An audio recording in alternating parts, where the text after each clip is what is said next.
We are live. Hi, everyone. Good morning, guten Tag to everyone. This is 13 IST time zone, and perhaps there's a lot to discuss. And we'll start in a while. Particularly, we're going to talk about the recent tie-ups, and I'll walk you through the landscape of the sector, which is very important from the standpoint view of the development of the tech. Because right now, at one of the layers, the communication, that's the base layer. There are zillion protocols which are being rewritten just to set momentum right in terms of what can be achieved with what has been done over the years. And particularly, there has been catapulting of data sets in the last couple of years. And that is very, very evident from the landscape of the industries. So I'll walk you through the understanding of the input data set first of all, and then we'll go to the understanding of the tech. And congratulations, India, on signing up so many deals. And that's a welcome move. The kind of development which has happened in last decade, perhaps, has been one of the greatest victory for this country after independence, if I may say, if it is independent, because this particular I would say the fertile land has been, if you just go to the historical data set, that is something to be discussed maybe some other day, but today we'll just focus on other data sets. So we'll start in a while. I'm putting myself on mute and we'll gather data and go from there.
Okay, we'll start now.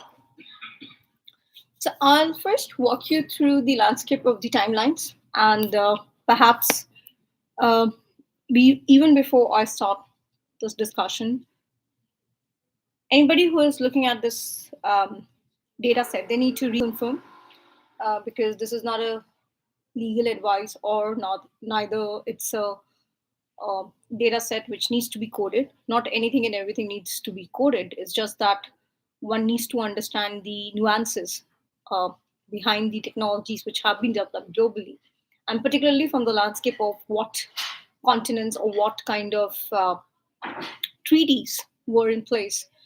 Perhaps the treaties, the contracts, the agreements, which were not only signed 100 years back. There's a lot of contractual work which has been done between different countries. We have something called as United Nations, because for some people it is something. But uh, United Nations is a peacemaking body, and it has a security councils, and there are a lot of arms of United Nations, and two particular arms which always garner my attention, apart from different capacity building work I have been doing over the years, is first of all WIPO, that is supposed to be World Intellectual Property Organization headquartered in Geneva. And second of all, ITU, that is the National Telecommunication Union. So it's like if somebody has been to Geneva in person, so it's, I mean, on a stretch of maybe 10 kilometers, it's there. So perhaps let's talk about the timelines first. So there's a lot of talk right now about the 2 nanometer stuff. First, I'll go through the timelines and then come to the news article which is being published and talked about right now in India. First of all, congratulations to India on that. Um, I would say it's a brilliant move given the scheme of things at the international level. Uh, Diplomacy is paramount at any given point of time. Diplomacy, not only from the point of view of technology, diplomacy from the point of view of analyzing the data set in a manner where data is understood in a way which can be utilized. Even before I get into the timelines, why information technology sector is not doing well in India as far as the stock market is concerned, because all the input data sets are wrong in terms of a very basic data set. Anybody who's coming online and are part of these applications, whether through the desktop or through the handheld devices, the data set is wrong. Say, for example, the candidate is providing the data set, but at the admin end, the data set is being rigged. And that is one reason IT sector is not booming, rather it's declining, because the founders themselves are not very equipped with the understanding of the data set. I mean, if a founder is from one particular state, because India, obviously, it is not a dialect of one particular dialect, it's a dialect of 30 plus countries. And perhaps when we understand this, it is very important to appreciate the fact that data set should not be rigged, because when you're rigging the data set, you're trying to create your own orchestration, and that cannot be allowed. Even if you're founder or anyone of any authority, you're not allowed to rig the data. Because why rigging of data is being done in India? Because GDPR compliance is not there. Because when you conduct these audits, you will see the data set is wrong. And come what may, if the data set, the input data is wrong, whatever AI or whatever data set you're trying to prepare, it will be hallucinated. And all these synthetic data in terms of, I mean, creating that data set of increasing the pricing of the companies and being a unicorn, it doesn't suffice the purpose. Why I'm talking about this? Because obviously, um, the representation of mine in different capacity with the different stuff. So obviously, we're not looking for Series A funding. We are already a unicorn, and because of the lockdown, we didn't announce it, and we really don't want to announce it right now because um, the way we are working here is safe. Safe is basically the documents which states that this is the market cap, and this market cap is this, and that's how it's working. So I'm getting a lot of DMs where there's a lot of interest from parties globally. It's not that one continent. I would rather say there's so many continents, family offices, and uh, because I'm the person who takes the decision, we are saying no.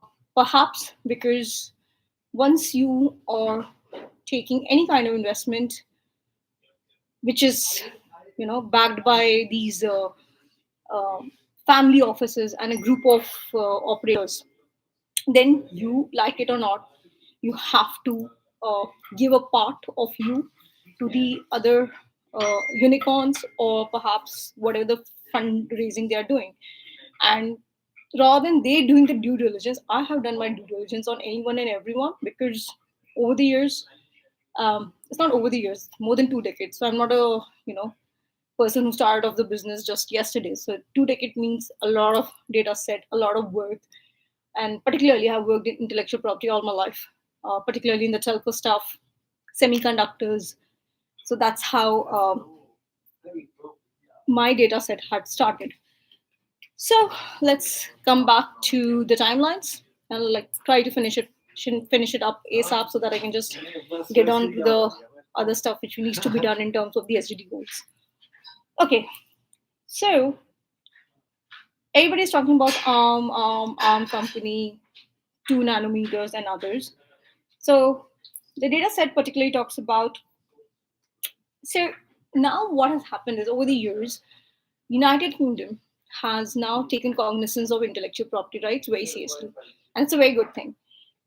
If I just go back to the historical data set, um, in 1983 at Cambridge, United Kingdom, so Acorn Computer, they needed a 16 megahertz 32-bit central processing unit um, for the BBC Micro.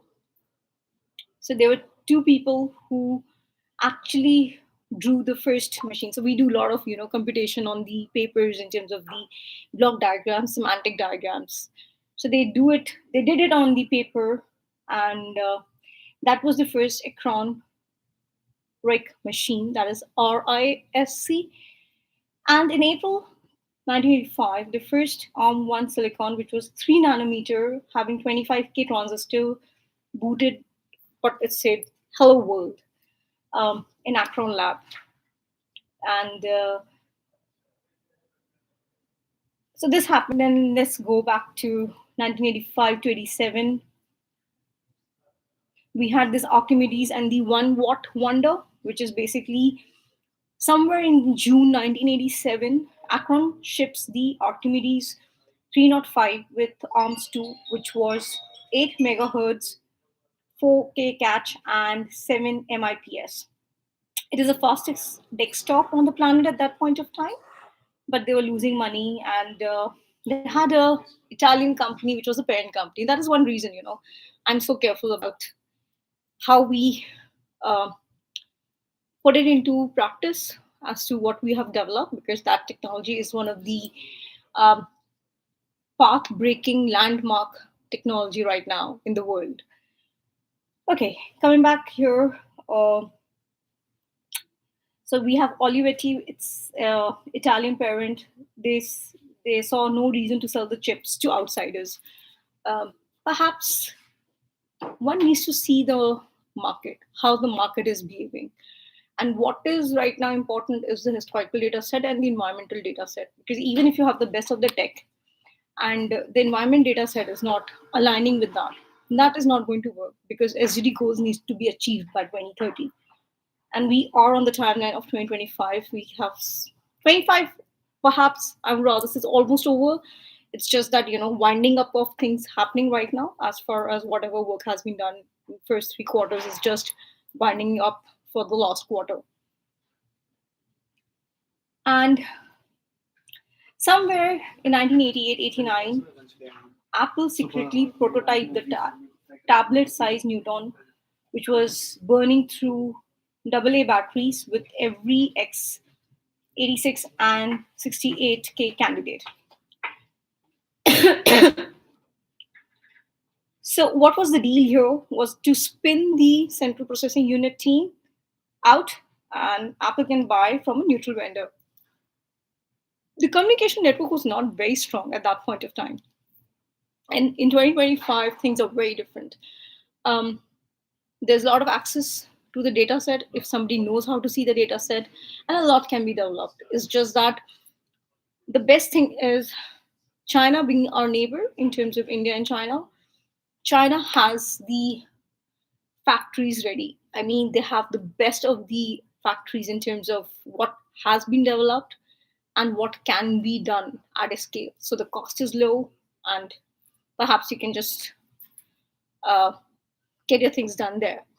Now, the daunting question is for time and memorial, it's been said that, what about the trade secret? That is where uh, all these units need to have their own secret protocol. So it's not one protocol or two protocols, it is going to be in alignment of zillion protocols. And those protocols are going to protect the whatever the technology is all about, because the ethos of the technology is to share with the world so that the world becomes a better place to live in. And we are not living in a time zone where we talk about Tesla and the Tesla numbers. My data set, which I'm working on my application, which is proprietary, it states that Tesla laws are not applicable. Even Newton law today is not applicable, and it has been proved by different scientists globally, because the first and the foremost thing is the environmental factors are not the same. And once the environmental factors are not the same, whatever basic principles we talked about in terms of physics, that doesn't work.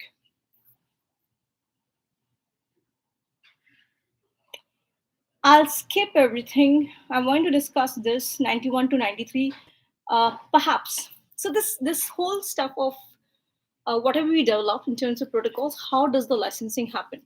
That is where the challenge would be. The real challenge would be the licensing and the royalty deals, and how it goes to the perpetuity, so that even if the so-called inventors or the applicants are not alive, how does it go to the next vendor?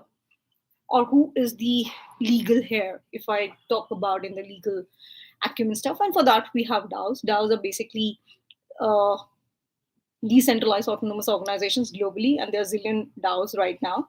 So that will take care of that. So in 91, Sharp became the first licensee of ARM6 core. Then 92, GEC, Plessy, and Texas Instrument were part of it. I have worked on a lot of these applications way back. And then ARM's only income was upfront fees of, okay. So there was an upfront fees. I'm not getting into fee structure. There was upfront fees, which is like a, you can say a kind of a clause, but it was like uh, per chip, the royalty was 0.10 cent, point 0.1 cent that way. Because if you go to Malaysia and Singapore right now also, it's India is like, we don't talk about, in India we have paise, in Philippines we have peso, and but somehow in India we don't talk about the small currency, but in other countries globally, till now there is value of the small currency value. Uh, okay, the head count in 1992 was 30 people in a converted turnkey barn outside Cambridge. Okay, I'm not getting there. Then we have Nokia. I don't want to get there. Um,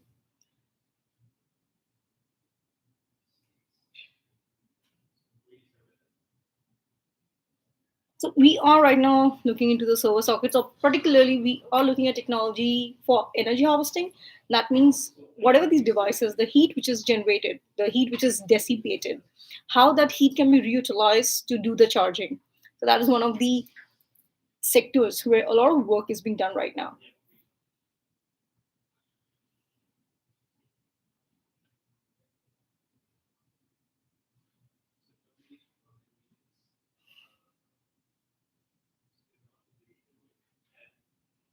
I want to discuss one particular. Okay, so ARM is a leading chip company. However, this whole the the startup, or I won't say a startup, but what has been discussed today is ARM is a leading chip company which will be designing the advanced 2 nanometer chips for its newly inaugurated office in Bangalore. Perhaps manufacturing would be by TSMC, which is basically Taiwan Semiconductor Manufacturing Company, and they are going to use lithography. I have worked on lithography for particularly for applied materials.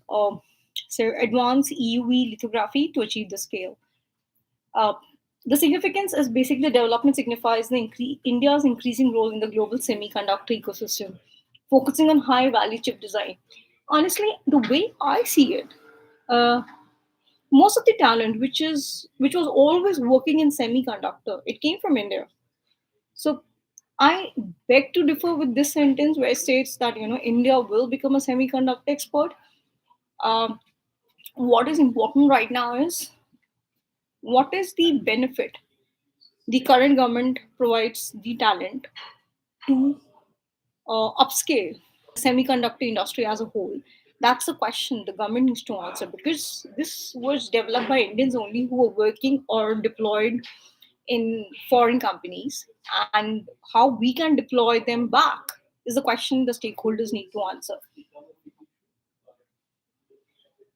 So I want to talk about one application. This is uh, it is published in 2025, but I'm not taking the name of the patent. I'll just be diving deep dive into something which I wanted to do.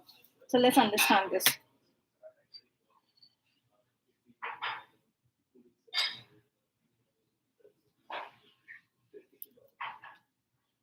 So chip designing needs a lot of precision, and it has to be the environmental factor in terms of no dust particles where the manufacturing is happening, the environmental conditions, sensors, loads of sensors would be deployed.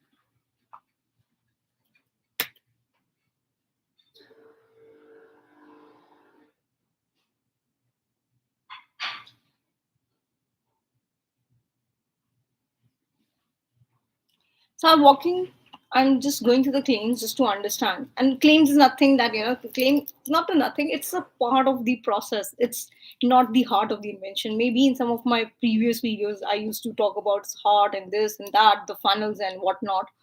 Honestly speaking, it is just a framework or a skeleton to explain it in a manner so that at least, some kind of uh, skeleton is there. That's a framework. For me, it's a framework now. It's not the heart of the invention, because if the detailed description is not there and there is no support of whatever is written, the uh, it becomes very empty.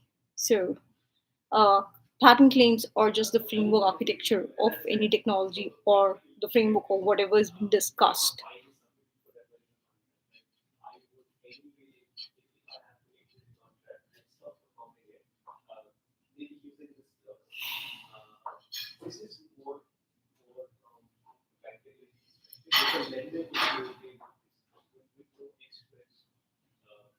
So we are going to talk about a chip package.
Okay, in this particular case, this particular chip package. So basically, generally writing the packaging stuff, we write chip into a package, or we can put a chip into a container also, or we can put a chip into a housing kind of writing skill set also, in terms of you can be your own lexicographer. And perhaps the best part of the skeleton writing in terms of the tech is very different for everyone, because the understanding of English is very different for anyone and everyone. That being said, this particular application talks about, say for example, so it's basically stacking. So even if you're talking about 2 nanometers, 3 nanometers, so at least, whatever the nanometer is, so you have to stack a chip so that the chip can be produced. So look at like GF here is the ground floor. It's the interconnection substrate. Think it like a PCB in a pill. So GF, and then we have FF, that is first floor, a super smart silicon die that owns the elevator shaft, that is known as TSVs. And over that, we have the second floor, that is SF, another silicon die glued face down into invisible glue. So, particularly, this glue is the combination of oxide and copper pads. And then we have a roof. Here, the roof is a plastic molding that keeps the rain dust out. So I talked about, we cannot allow, um, it has to be done in a manner where, the atmosphere itself has to be sanitized. And then we have a side alley, that is copper pillars poking down to the street, that is the motherboard. So it's a very interesting analysis. I just wanted to, it's a pun intended. It's not, that's how patterns are written. It's just that that's how we like to talk about it. Okay, so basically, a chip package or chip container per se is kind of a master recipe if you're cooking something. So we have an SLP1, which is the sub level package, which has a first silicon substrate. First TSV runs top to bottom like a subway tunnel. Then we have an insulating layer, which is oxide or polymer painted on the bottom, so metal doesn't shot to the sidewalk. First metal bump, copper skyscraper column, which is like uh, 1 to 60 micrometer thick, with TI duct tape on top, SN chewing gum cap on top, which is helping or facilitating, helping is not the right word, facilitating soldering onto the board. Then we have first and second metal layers on chip, kind of M1, M2 kind, we are calling as city streets. Then we have a bonding layer on roof deck, which is oxide containing layer. Then there is a thin pad, which is around 3 to 500 nanometers. Second IC chip flip onto the deck. It has a silicon substrate, transistors hanging upside down like bats, matching oxide and CU pads pressed together, kind of a hybrid bond. No soldering, no micro bump. Okay, rest I'll just put it in our application and ship it in the online world in a while. So that's how we want to do it now. Uh, okay, why this is technology is per se useful as compared to whatever has been done. It's saving a lot of dollars. No TSV on top die saves dollars on expensive wafer processing, hybrid bonding, ultra wide low pressure buses. Think 1024 bit. Coplanar molding, standard mold, grind flow, no laser grooving, underfill hugging pillar, better drop test life, side by side expansion, which is mix and match logic, and memory like a Lego. So, in this particular aspect, um, a bottom TSV die acts both as a smart interposer and active chip. Hybrid bonds a bunny on top, then flips onto the board that are half buried in insulation and wrapped in underfill, and you can clone the whole tower next door for instant memory upgrade. So, um, perhaps as being notified right now, the good thing is there is a lot of folks in the country who can be upskilled, and they have to be upskilled from the viewpoint of understanding tech as tech. So there's a lot which needs to be done. The course flow of these schools need to be changed. It's not that we are still fighting on languages. Let's take a step back and put tech on top of it with the historical data set and be responsible in terms of that the weather conditions have changed, and that is why the immunity has to be high. So much, I would rather say, the first line of defense in terms of whatever we discuss has already given its dictum, and accordingly, the stakeholders and the operators need to take and agree upon the agreements and get the protocol in order. Thank you for watching this out. Any questions? DM and we'll take it from there. Have a great day ahead.